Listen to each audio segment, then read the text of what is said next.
In a world where we often dismiss the unexplainable, a family in Rajasthan learned the hard way that some warnings shouldn't be ignored, especially when they come from unexpected places. The way this story unfolds really challenges our modern skepticism about supernatural encounters, doesn't it? Here's a family of 8 who thought they'd found their perfect home. Well, let me paint the picture of this seemingly ideal house. 2 stories, multiple bedrooms, spacious halls. But you know what they say about things that seem too good to be true? And the neighborhood itself was unusually quiet, almost unnaturally so. Right, and the first red flag appeared immediately. While alone in the house, the 12-year-old heard something that's deeply significant in Indian culture. The sound of anklets jingling through an empty house. That detail about the anklets is so specific to South Asian supernatural encounters, isn't it? Like how certain sounds carry cultural weight. Exactly. And what's fascinating is how the family tried to rationalize these events.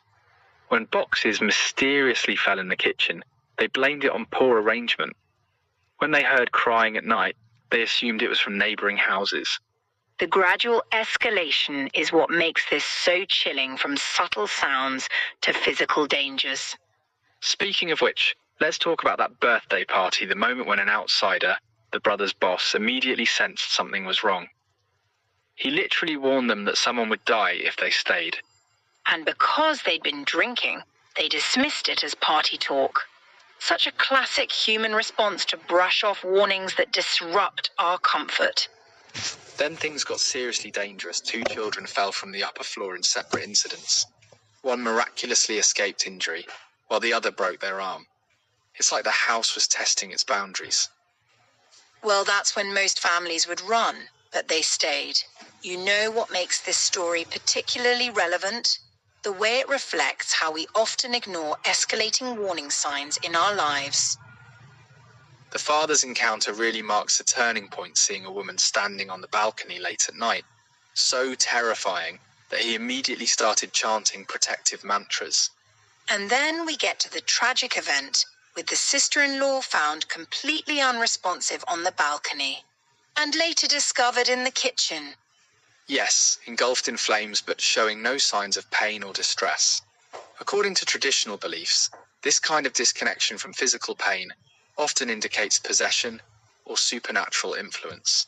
The historical context really ties everything together. The previous owner's first wife practicing black magic. The second wife dying in childbirth.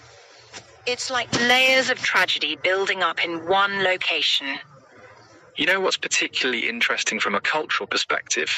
The way this haunting specifically targeted women, which aligns with many traditional Indian ghost stories where female spirits are seen as more powerful and vengeful.